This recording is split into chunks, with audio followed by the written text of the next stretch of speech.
Hello friends, welcome to crazy GK trick. तो friends, आज के इस वीडियो में इंडियन पॉलिटी की 10 क्वेश्चन सीरीज को आगे बढ़ाते हुए पार्ट 5 में ही शामिल उच्चतम न्यायालय मतलब सुप्रीम कोर्ट से रिलेटेड जितने भी एमसीक्यूज क्वेश्चन एग्जाम में पूछे जा सकते हैं, उन सभी क्वेश्चन को आज हम यहां पर डिटेल में डिस्कस करने वाले हैं। वीडियो को लास्ट तक देखिएगा। वीडियो पसंद आए तो शेयर और लाइक करना मत भूलिएगा और चैनल को सब्सक्राइब जरूर कर लीजिएगा ताकि आने वाले वीडियो के नोटिफिकेशन आप तक आसानी से पहुंच सके। आइए शुरू करते हैं और सुप्रीम कोर्ट से रिलेटेड ऐसे क्वेश्चन जो कि एग्जाम में पूछे जा सकते हैं उन्हें आज हम यहां पर डिस्कस कर लेते हैं। ध्यान से देखिएगा, एसएससी की आने वाली जो एग्जाम्स है उसमें काफी बेनिफिट आपको ये वीडियो करने वाला है। सबसे पहला क्वेश्चन देखिए फ्रेंड्स, भारतीय संविधान का कौन सा स्तंभ उसका अंतिम व्याख्याता है? मतलब भारतीय संविधान को फाइनली डिफाइन करने का अधिकार किसको दिया गया है, अंतिम रूप से व्याख्या करने का अधिकार किसे सौंपा गया है? तो आप सभी जानते हैं भारतीय संविधान की व्याख्या करने का अधिकार न्यायपालिका को दिया गया है। और कभी अगर आप ऑप्शन में आपको न्यायपालिका मेंशन नहीं किया जाए तो फिर सुप्रीम कोर्ट मेंशन किया जाएगा, क्योंकि भारतीय संविधान का संरक्षक भी सुप्रीम कोर्ट है और संविधान की व्याख्या करने का अधिकार भी सुप्रीम कोर्ट को ही दिया गया है। तो आंसर मिल जाएगा आपको आंसर सी। किसी भी आर्टिकल का क्या मीनिंग है इंडियन कॉन्स्टिट्यूशन में, किसी विभाग का क्या मीनिंग है, अनुसूचियां क्या कहती है, इसे डिफाइन करने का अधिकार सुप्रीम कोर्ट को दिया गया है। भारतीय संविधान का संरक्षक और व्याख्या करने का अधिकार दोनों ही सुप्रीम कोर्ट को, इसीलिए यहां पर हमें ऑप्शन में जुडिशरी दिया गया है। आंसर सी हो जाएगा। इजी सा क्वेश्चन था और इजी सा इसका आंसर था। चलिए नेक्स्ट क्वेश्चन देख लेते हैं। भारत के उच्चतम न्यायालय मतलब सुप्रीम कोर्ट के न्यायाधीशों की नियुक्ति कौन करता है? तो सुप्रीम कोर्ट के न्यायाधीशों की नियुक्ति का जो अधिकार है वो भारत के प्रेसिडेंट को दिया गया है। हालांकि प्रेसिडेंट अपनी मर्जी से किसी को भी नियुक्त नहीं कर सकते, वो मंत्री परिषद की सिफारिश पर करेंगे और मंत्री परिषद को नाम भेजने वाली जो संस्था है वो कॉलेजियम कहलाती है। क्योंकि आप जानते हैं 1993 से भारत में न्यायाधीशों की जो नियुक्ति है वो एक कॉलेजियम प्रणाली के आधार पर की जा रही है, जिसमें भारत के सुप्रीम कोर्ट के जो चीफ जस्टिस है, एक चीफ जस्टिस ऑफ इंडिया और 4 सुप्रीम कोर्ट के ही अन्य न्यायाधीश सम्मिलित होते हैं। तो इस तरह कॉलेजियम प्रणाली में टोटल 5 न्यायाधीश होते हैं और बहुमत के आधार पर किसी के भी नाम को चुना जाता है और मंत्री परिषद को भेजा जाता है। तो इस तरह मंत्री परिषद उस नाम को राष्ट्रपति को भेजती है और राष्ट्रपति उस व्यक्ति की सुप्रीम कोर्ट के न्यायाधीश के रूप में नियुक्ति करते हैं। यहां पर हमसे पूछा गया था कि सुप्रीम कोर्ट के जजेस की नियुक्ति कौन करता है, तो इजी हो जाता है। भारत के प्रेसिडेंट, सुप्रीम कोर्ट और हाई कोर्ट के जितने भी न्यायाधीश है उन सभी की नियुक्ति करते हैं। कंडीशन अलग अलग होती है पर नियुक्ति का फाइनली अधिकार भारत के प्रेसिडेंट को ही दिया गया है। आई होप समझ में आया होगा। नेक्स्ट क्वेश्चन पर आ जाते हैं फ्रेंड्स। देखिए, किस न्यायालय के फैसले को देश के बाकी सभी न्यायालयों पर बाध्यकारी माना जाता है या फिर बाध्यकारी होते हैं? तो सुप्रीम कोर्ट। सीधी सी बात है, सुप्रीम का मतलब सबसे बड़ा आप ले सकते हैं, सबसे वरिष्ठ ले सकते हैं, सबसे ऊंचाई पर ले सकते हैं। उच्चतम, उच्चतम मतलब जो कि सबसे ऊपर है। तो भारत में सुप्रीम कोर्ट आर्टिकल 141, अगर हम भारतीय संविधान को देखें तो आर्टिकल 141 ये प्रावधान करता है कि सुप्रीम कोर्ट के द्वारा लागू अगर कोई भी विधि है, कोई भी आदेश है, तो वो भारत के सभी राज्यों के सभी न्यायालय पर लागू होगा। ओवरऑल भारत में सभी न्यायालय पर लागू होने वाला फैसला किसका होता है? सुप्रीम कोर्ट का होता है। तो आंसर हो जाता है आंसर बी। सुप्रीम कोर्ट का आदेश भारत के सभी न्यायालय पर बाध्यकारी होता है, उन्हें मानना ही पड़ेगा। ओके, आंसर बी यहां पर क्लियर हो गया। अगले क्वेश्चन पर आने से पहले एक अपडेट देता हूं, बहुत ही इंपॉर्टेंट है। देखिए, क्रेजी जीके ट्रिक के एप्लीकेशन पर आप सभी के लिए पॉलिटी का एक लाइव बैच बहुत ही जल्द स्टार्ट होने वाला है। आपको यहां पर डेट पता चल जाती है 14 नवंबर 2022 से मेरे द्वारा पॉलिटी आपको बहुत ही डिटेल में पढ़ाई जाने वाली है। अगर आप इंटरेस्टेड हैं, अगर आप पॉलिटी डेप्थ में जाके पढ़ना चाहते हैं तो आप क्रेजी जीके ट्रिक की एप्लीकेशन को प्ले स्टोर से जाकर डाउनलोड कर लीजिए। वहां पर आपको काफी अन्य फैसिलिटी भी मिलेगी, जैसे आपको जो भी टॉपिक में पढ़ाऊंगा उसकी फ्री पीडीएफ भी अवेलेबल हो जाएगी और इसके अलावा मॉक टेस्ट, हर टॉपिक का आपको मॉक टेस्ट भी एप्लीकेशन के अंदर ही मिल जाएगा। तो बिना देर किए आप प्ले स्टोर से क्रेजी जीके ट्रिक एप्लीकेशन को डाउनलोड कर लीजिए और कोर्स में एनरोल कर लीजिए। आई होप अपडेट अच्छा लगा होगा। नेक्स्ट क्वेश्चन पर आते हैं। देखिए, उच्चतम न्यायालय के पहले न्यायाधीश का नाम बताइए जिनके खिलाफ स्वतंत्र भारत में संसद में महाभियोग का प्रस्ताव पेश किया गया था। मतलब सुप्रीम कोर्ट के ऐसे जज जिनके ऊपर पहली बार भारत में महाभियोग लाया गया है आजादी के बाद। तो ये जज है फ्रेंड्स जस्टिस रामास्वामी। अगर हम इनकी बात करें तो इनके खिलाफ 1993 में लोकसभा में महाभियोग प्रस्ताव लाया गया था, क्योंकि 1990 में 1990 में ये पंजाब हरियाणा हाईकोर्ट जो था उसमें चीफ जस्टिस थे और इनके चीफ जस्टिस रहते हुए इन पर भ्रष्टाचार के काफी आरोप लगे थे। इसीलिए 1993 में जब ये सुप्रीम कोर्ट के जज थे तब इनके खिलाफ लोकसभा में महाभियोग लाया गया था। हालांकि क्योंकि कांग्रेस वॉकआउट कर जाती है इनके खिलाफ वोटिंग में, जब वोटिंग होती है इनके महाभियोग प्रस्ताव पर तो कांग्रेस वॉकआउट कर जाती है या सदन में उपस्थित नहीं होती, इसीलिए महाभियोग का प्रस्ताव गिर जाता है। लेकिन फिर भी पहली बार महाभियोग किसके ऊपर लाया गया था? जस्टिस रामास्वामी, जो कि उस वक्त 1993 में सुप्रीम कोर्ट के जज थे। ओके, तो आंसर भी यहां पर सही हो जाएगा। इसके बाद नेक्स्ट क्वेश्चन देखिए, सुप्रीम कोर्ट से रिलेटेड। उच्चतम न्यायालय के न्यायाधीशों की नियुक्ति के लिए कॉलेजियम का नेतृत्व भारत के देश देश द्वारा किया जाता है। मतलब किसके द्वारा किया जाता है ये पूछा गया है।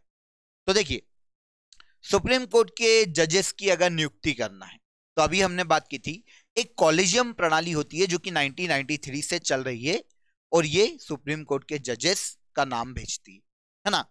इसमें एक चीफ जस्टिस ऑफ इंडिया होते हैं और 4 अन्य न्यायाधीश होते हैं किसके? सुप्रीम कोर्ट के। तो यहां पर पूछा गया है कि कॉलेजियम का नेतृत्व किसके द्वारा किया जाता है? तो चीफ जस्टिस ऑफ इंडिया के द्वारा किया जाता है। ओके, ये नेतृत्व करते हैं और 4 अन्य न्यायाधीशों के साथ टोटल 5 सदस्य कॉलेजियम प्रणाली में टोटल होते हैं और उसके बाद बहुमत के आधार पर जिसके भी नाम पर मोहर लगती है उसका नाम मंत्रिपरिषद को भेज दिया जाता है। तो मुख्य न्यायाधीश मतलब chief justice of India he collegium प्रणाली का नेतृत्व करते हैं, जो कि भारत में सुप्रीम कोर्ट के न्यायाधीशों की नियुक्ति के लिए जिम्मेदार संस्था है। आंसर हो जाएगा chief justice of India. Clear? अगला क्वेश्चन देख लेते हैं, सिंपल है ये भी। सुप्रीम कोर्ट के न्यायाधीश किस आयु में सेवानिवृत्त होते हैं? किस आयु में रिटायरमेंट ले लेते हैं सुप्रीम कोर्ट के जज? ये पूछा गया है। तो वेरी सिंपल, सुप्रीम कोर्ट के जो जज हैं वो 65 वर्ष की आयु में 65 ईयर की एज में सेवानिवृत्त होते हैं। 65 वर्ष की आयु में रिटायर हो जाते हैं, है ना, और या तो 6 वर्ष या 65 वर्ष तक अपने पद पर रहते हैं। ये प्रावधान हमको भारतीय संविधान में देखने को मिलता है। आंसर डी हो जाएगा। क्लियर? अगर इनके कार्यकाल के दौरान इन्हें अपने पद से हटाना है तो उसी प्रोसीजर के द्वारा हटाया जा सकता है जिस प्रोसीजर के द्वारा सुप्रीम कोर्ट के न्यायाधीश को हटाया जाता है, जिस प्रोसीजर के द्वारा भारत के राष्ट्रपति को हटाया जाता है। तो अभी हमने बात की थी भारत के राष्ट्रपति को महाभियोग की प्रोसीजर के द्वारा हटाया जाता है। तो अगर सुप्रीम कोर्ट के जजेस को उनके पद से हटाना है तो भी महाभियोग जैसी प्रोसीजर लानी पड़ेगी। अगर नहीं हटाया जा रहा है कार्यकाल के बीच में तो फिर उनके रिटायरमेंट की एज हो जाती है 65 ईयर। ओके, चलिए इसके बाद देखते हैं उच्चतम न्यायालय की प्रथम महिला न्यायाधीश कौन थी? सुप्रीम कोर्ट की पूछी गई है। सारे क्वेश्चन हमारे आज के सुप्रीम कोर्ट से रिलेटेड ही हैं। तो देखिए, सुप्रीम कोर्ट में अभी तक कोई भी चीफ जस्टिस तो बनी नहीं है, तो अन्य महिला जो अन्य न्यायाधीश है उसमें महिला कौन पहुंची है पहली बार, ये पूछा गया। तो भारत के सुप्रीम कोर्ट में पहली महिला न्यायाधीश बनने वाली महिला थी एस फातिमा बीबी। फातिमा बीबी की अगर हम बात करें तो 1989 से 1992 तक ये सुप्रीम कोर्ट में महिला न्यायाधीश रही है। भारत में सुप्रीम कोर्ट की पहली महिला न्यायाधीश कौन? फातिमा बीबी। क्वेश्चन हाई कोर्ट से भी पूछे जाते हैं। जैसे एक क्वेश्चन आता है हाई कोर्ट, भारत के किसी भी हाई कोर्ट में पहली महिला न्यायाधीश कौन थी? देखिए, यहां पर हाई कोर्ट में मुख्य न्यायाधीश पहली महिला कौन रही है ये नहीं पूछा गया। पहला क्वेश्चन ये समझिए कि हाई कोर्ट में पहली महिला न्यायाधीश में पहली महिला न्यायाधीश। ओके, भारत के किसी भी हाईकोर्ट में पहली महिला न्यायाधीश भारत की कौन है?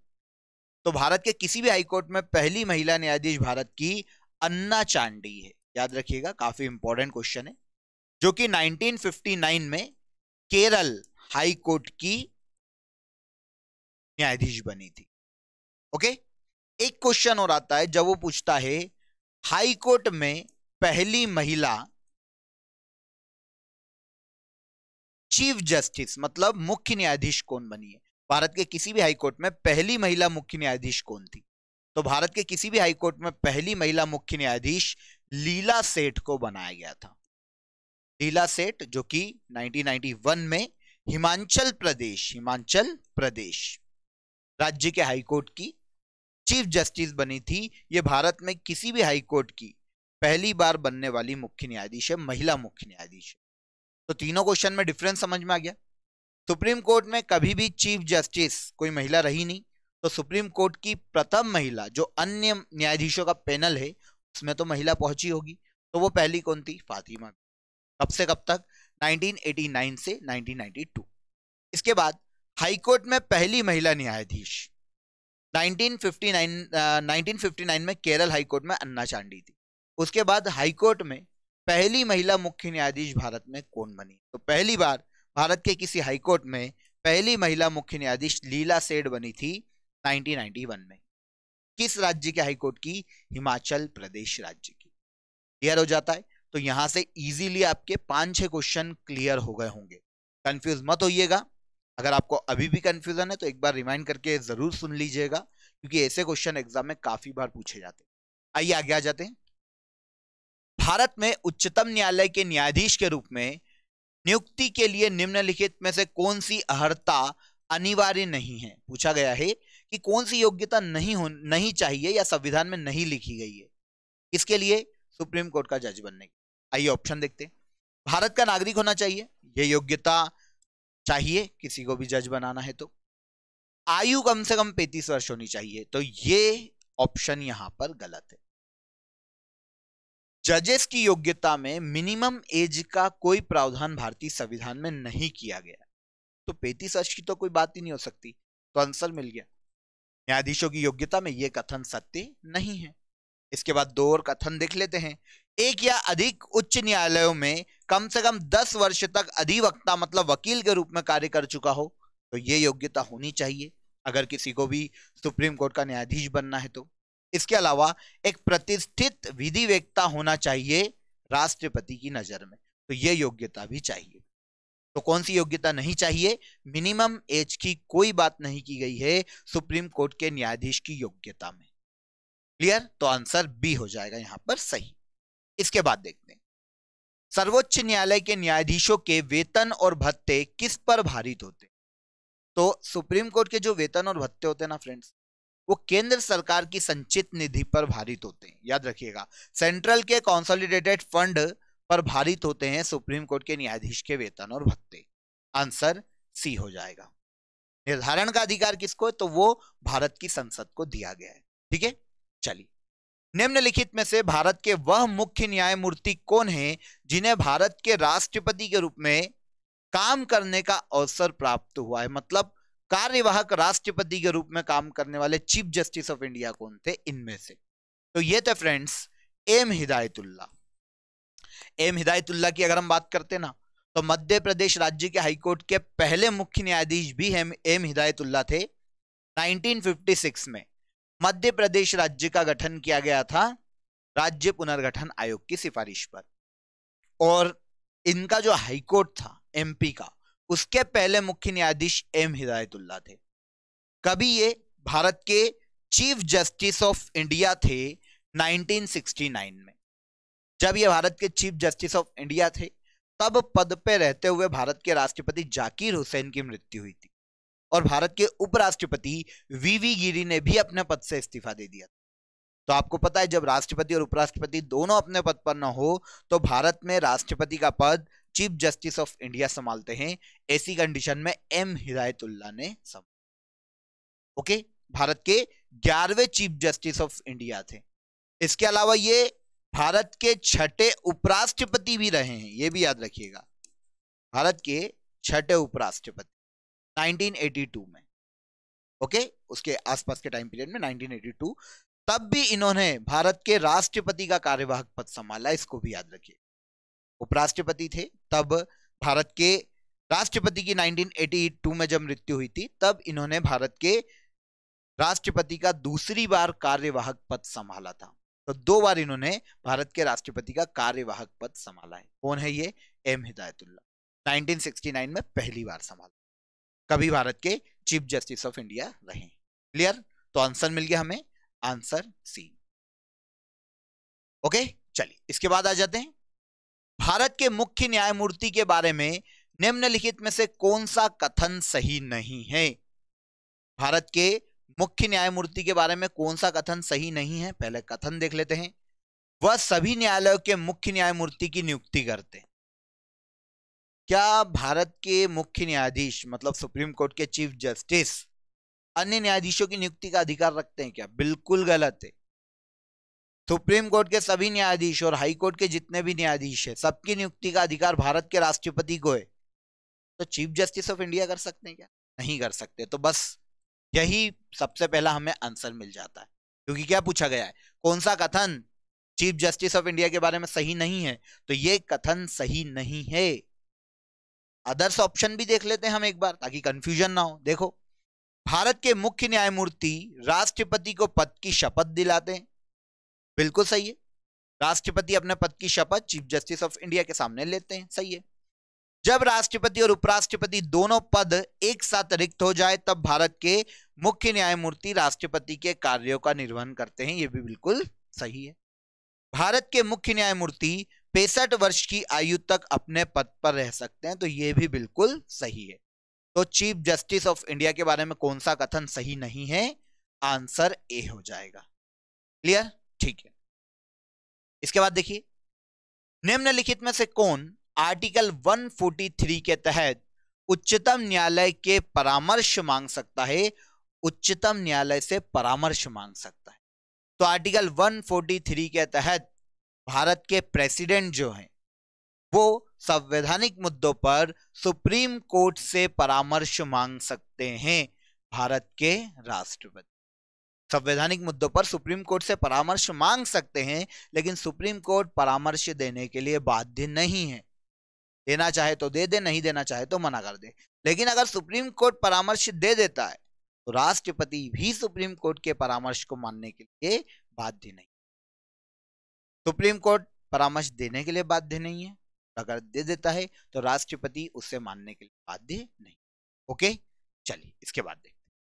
भारत का उच्चतम न्यायालय निम्नलिखित में से कौन से मामलों पर विचार करते समय एक संघीय न्यायालय के रूप में काम करता है?